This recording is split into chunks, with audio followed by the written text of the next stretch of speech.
আসসালামু আলাইকুম। আজকে হচ্ছে আপনাদেরকে ভিন্ন একটি রূপে আমি দেখাবো। আর সেটি হচ্ছে একজন শ্রমিক কিভাবে সারাদিন কাজ করে। আমি আজ ফসলের মাঠে যাব।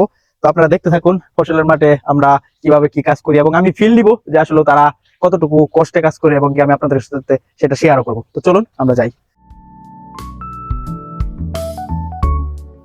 আজ এই ক্ষেতে হচ্ছে আমি সারাদিন কাজ করব। আর এখানে হচ্ছে ধান লাগানোর জন্য মোটরে পানি ছাড়া হয়েছে। মোটরটা একটু দেখা দেয় এদিকে। আর মোটরে হচ্ছে পানি দেওয়া হইতেছে। এখানে হচ্ছে পানি দেওয়ার পরে হাল চাষ করবে। পিছনে আমার ট্রাক্টর রয়েছে। আমি চেষ্টা করবো আজকে ট্রাক্টর চালানোর জন্য, দেখি ট্রাক্টর চালাইতে পারি কিনা।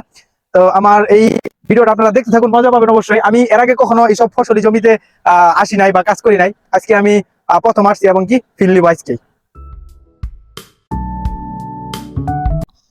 একজন শ্রমিকের গায়ের ঘাম এতটাই মূল্য, আপনি যদি ফসলের মাঠে বা কোনো একটা কাজের জায়গায় যান তখনই বুঝতে পারবেন।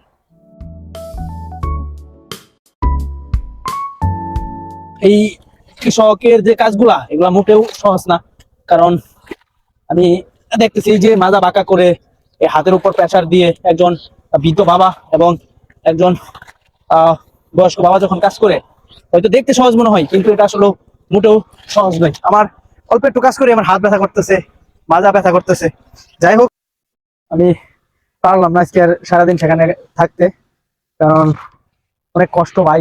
আহ, এই ফসলি জমির কাজ করতে আপনার যে পরিমাণ কষ্ট হয়, একজন সন্তানের পক্ষে বোঝা সেটা মোটেও আহ, সহজ না আর কি।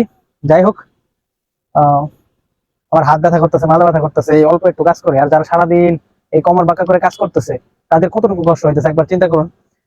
যাই হোক, আমি যতটুকু দেখলাম, এই আহ, একজন কৃষক, একজন শ্রমিক, তার সর্বোচ্চটা দিয়ে চেষ্টা করে তার পরিবারকে সুখে রাখার জন্য, তার পরিবারকে শান্তিতে রাখার জন্য। আজকের জন্য এতটুকুই। হয়তো বা পরবর্তী অন্য কোনো অভিজ্ঞতা নিয়ে আপনাদের সামনে আবার ভিডিও বানাবো। তো আমাদের সাথে থাকুন, মনে রাখবেন আমাদের পেজটি ফলো করতে ভুলবেন না, এবং চ্যানেলটি অবশ্যই সাবস্ক্রাইব করবেন।